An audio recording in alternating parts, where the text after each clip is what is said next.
Anteriormente. Escute bem, Nhozinho Felipe. Sou Vitória e qualquer que me chame por outro nome sangra na ponta da minha faca. Mas o senhorzinho não esqueça que pros grandes da corte, pros gamas, os munis e os filhos de algo da tua gente, com o que a natura deu-me. Sou tão homem quanto tu. Felipe tremeu, pois o amor que o atormentava não era apenas pecado.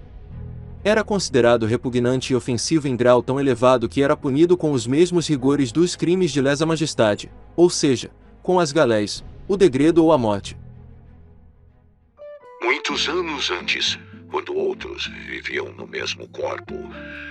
Mini radionovela dos alunos Lucas, Gomes, Pedro Bispo, Davi Xavier, Gabriel Vitor, Caip Batista.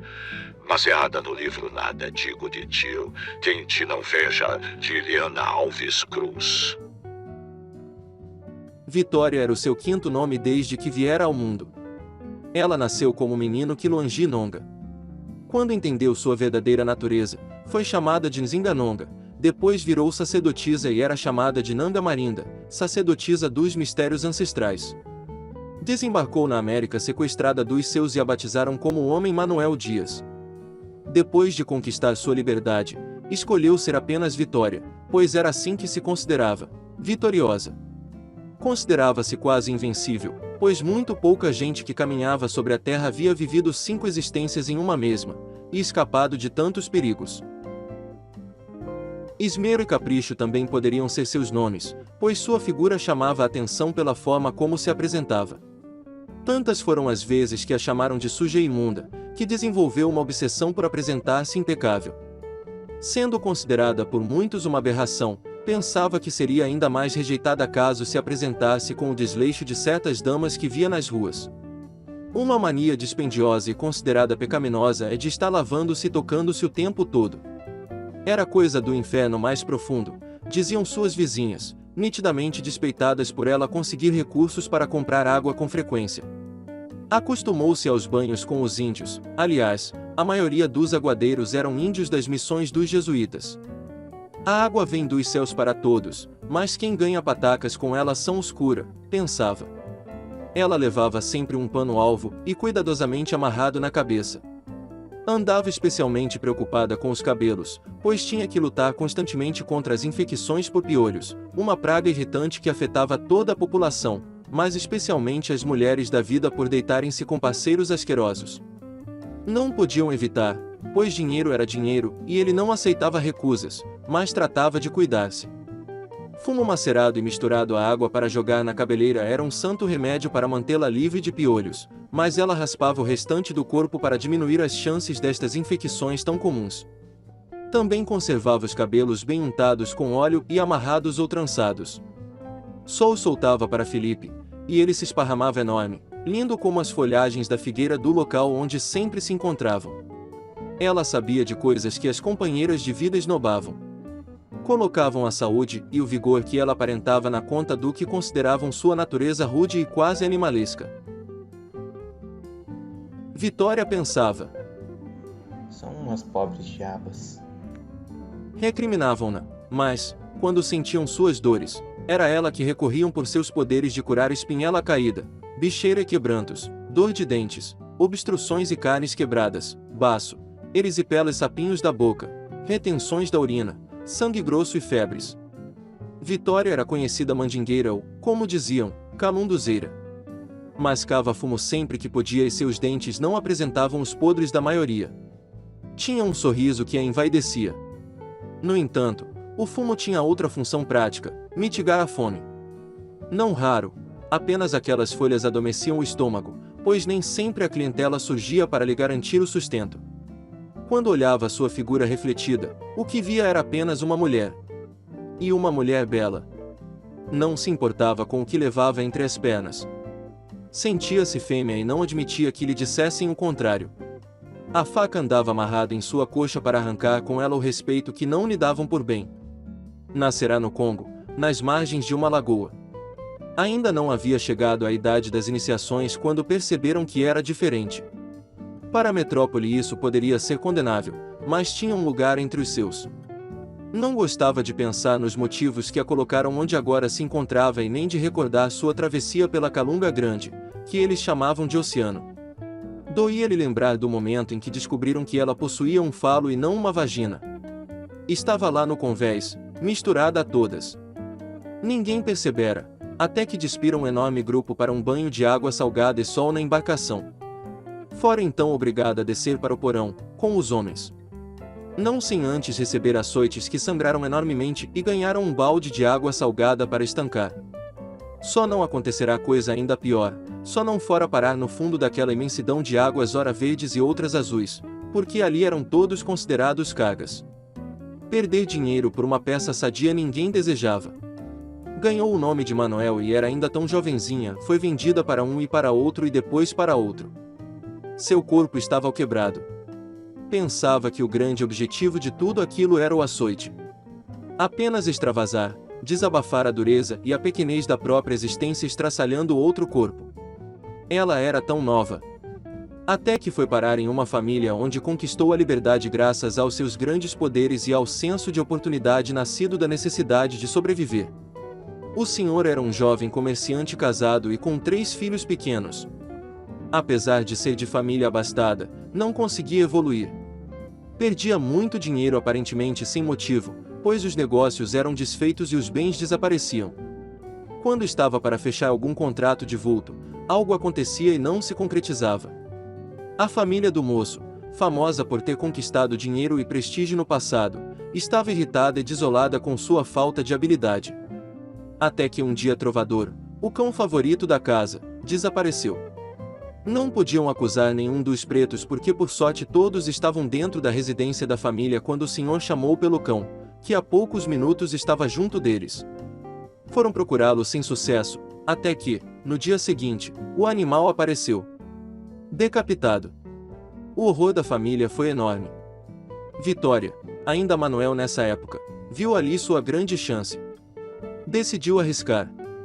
Esperou acalmar a ira do senhor, pediu licença, e de cabeça sempre baixa, disse que poderia desvendar todos aqueles mistérios e ainda devolver-lhe a prosperidade. Desconfiado, depois de ponderar muito sobre a heresia que poderia estar prestes a cometer, o senhor decidiu que tinha muito pouco a perder. Foi então que ela lhe disse: O senhor é um homem de comércio. Tá preparado para um trato?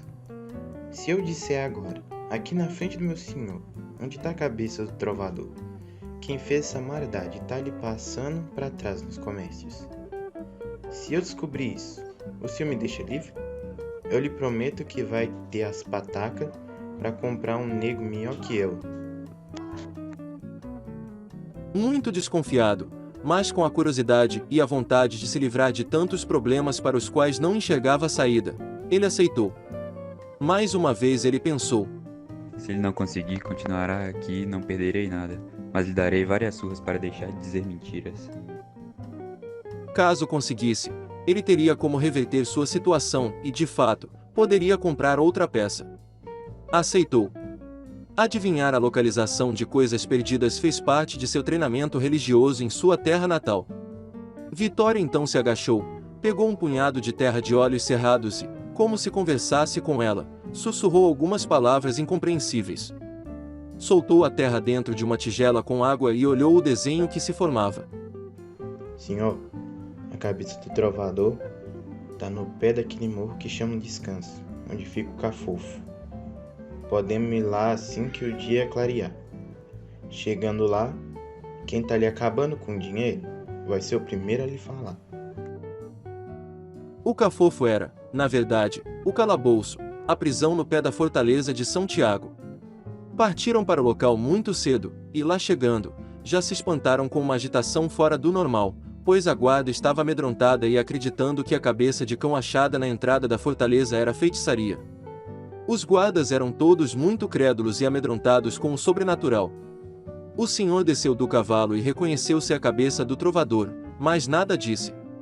Avistaram um vizinho do senhor levando gente de sua propriedade para o castigo. O cafofo era um lugar que metia medo. Era para lá que os senhores que não queriam aplicar os castigos levavam os pretos para a polícia castigar. Pagavam por isso. Deixando a fila de 2 homens e uma mulher cabisbaixos de lado, o vizinho veio logo em sua direção. Vejam, chegou o dono do cão, Antônio. O que isto significa? Vossa mercê é quem vai me dizer. Vitória lhe sussurrou. A corrente do trovador tá no saco dele. O senhor pegou a corrente do cachorro morto na algibeira do vizinho. Deu-se uma grande confusão, pois Antônio lançou-se ao pescoço do homem. Foram todos para dentro da fortaleza, e no auge da raiva, Antônio passou a acusá-lo de roubo e espionagem de seus negócios. O vizinho, de acusador, passou a acusado.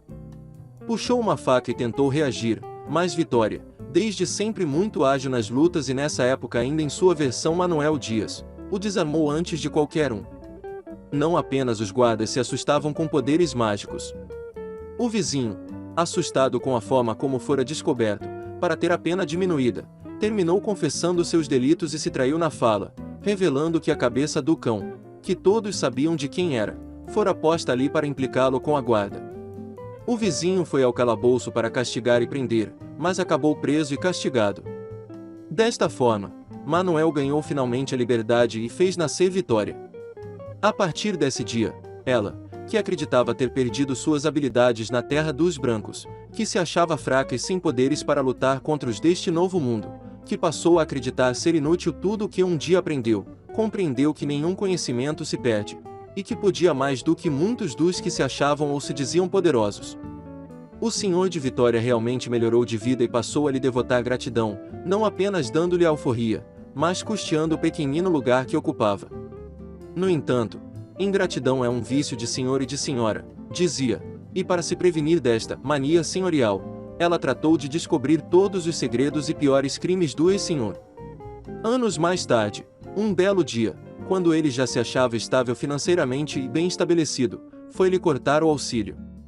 Ela o cercou de surpresa em um beco, na saída de uma bodega. Sacou a faca que levava amarrada nas coxas, por baixo da longa saia, e passou-lhe suave a pequena lâmina pelo rosto de barba espessa e grisalha. Foi descendo pelo pescoço e parou por meio segundo em sua jugular. O homem fechou os olhos acreditando ser o seu fim.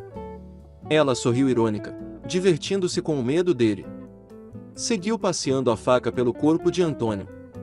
Parou em seu peito, em sua barriga, e quando chegou em seu pênis, pressionou com o lado sem fio da lâmina, com força calculada para não ferir, mas para deixá-lo verdadeiramente aterrorizado. Sem abrandar a pressão da ama, disse com toda a calma: Meu senhor não precisa mais de uma pessoa como eu. Entendo. Culpa não lhe cabe. O que lhe tem cabimento é fazer companhia pro senhor, seu vizinho no cafofo, e para nunca mais sair de lá, seu nojento. Disse que possuía provas de que o local onde residia com a família não era dele, que as escondeu muito bem e que não adiantava tentar eliminá-la, pois outras pessoas sabiam onde encontrar e estavam instruídas a mostrar ao verdadeiro dono caso ela desaparecesse. Tudo mentira. Ouviu em um golpe de sorte, quando o senhor já um tanto alcoolizado fez esta revelação enquanto conversava com um sócio na sala de casa. Havia falsificado certificados de propriedade. Daquela e de outras. Ele não se dava conta de que pretos podem estar cativos, mas possuem ouvidos. E Vitória sabia muito bem o que fazer com as informações que chegavam aos dela. Depois de todo esse tempo, o senhor tem algum motivo para duvidar que cumpro meus tratos? Nunca lhe incomodei, mas o senhor não tem palavra, como não tem palavra nenhum senhor e nenhuma senhora nesse mundo. Então estou aqui para recordar a vossa mercê. Guardou para si o que sabia, blefou no momento oportuno e ganhou, finalmente, um espaço definitivo para viver. Esperta, Vitória ainda tinha clientela na guarda e, com isso, também possuía certa proteção. Usava tudo o que aprenderá para não se ver outra vez na posse de nenhum senhor, mas nada do que sabia preveniu contra a magia que lhe estrangulava o coração. Felipe passou a ser um ponto desguarnecido na muralha da fortaleza que erguera ao redor de si.